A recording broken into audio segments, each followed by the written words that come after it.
બનાસ ડેરીને શ્રેષ્ઠ સહકારિતાનો એવોર્ડ મળ્યો, શંકરભાઈ ચૌધરીનું નિવેદન।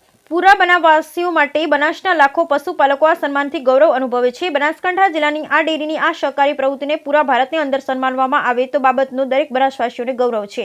દેશના વડાપ્રધાન નરેન્દ્ર મોદી આપેલા એક આઈડિયા, કોઈપણ પ્રકારની રોયલ્ટી સિવાય આપેલા આઈડિયા, એનો અમલ કરી આજે બનાસને પૂરા દેશની અંદર એક દિશા આપવાનું કામ એ સહકારી પ્રવૃત્તિઓની અંદર જે કરી રહ્યું છે એનો એક બનાસવાસીઓને ગૌરવ છે। આવનારા સમયની અંદર દેશના વડાપ્રધાન નરેન્દ્ર મોદીએ નવું સહકાર મંત્રાલય બનાવી તેની જવાબદારી દેશના ગૃહમંત્રી અમિત શાહને આપી છે।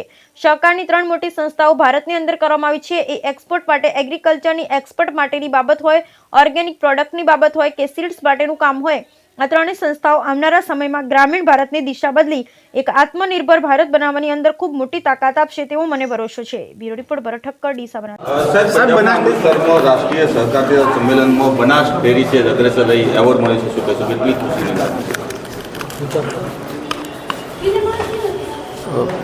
પૂરા બનાસવાસીઓ અને બનાસના લાખો પશુપાલક આ સન્માનથી ગૌરવ અનુભવે છે કે બનાસકાંઠા જિલ્લાની ડેરીની આ સહકારી પ્રવૃત્તિને પૂરા ભારતની અંદર સન્માનવામાં આવી તે બાબતનું દરેક બનાસવાસીને ગૌરવ છે।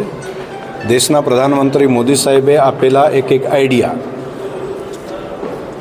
કોઈપણ પ્રકારની રોયલ્ટી સિવાય આપેલા બનાસવાસીઓને આઈડિયા, વિચારો, એનો અમલ કરીને આજે બનાસ એ પૂરા દેશની અંદર દિશા આપવાનું કામ એ સહકારી પ્રવૃત્તિની અંદર જે કરી રહ્યું છે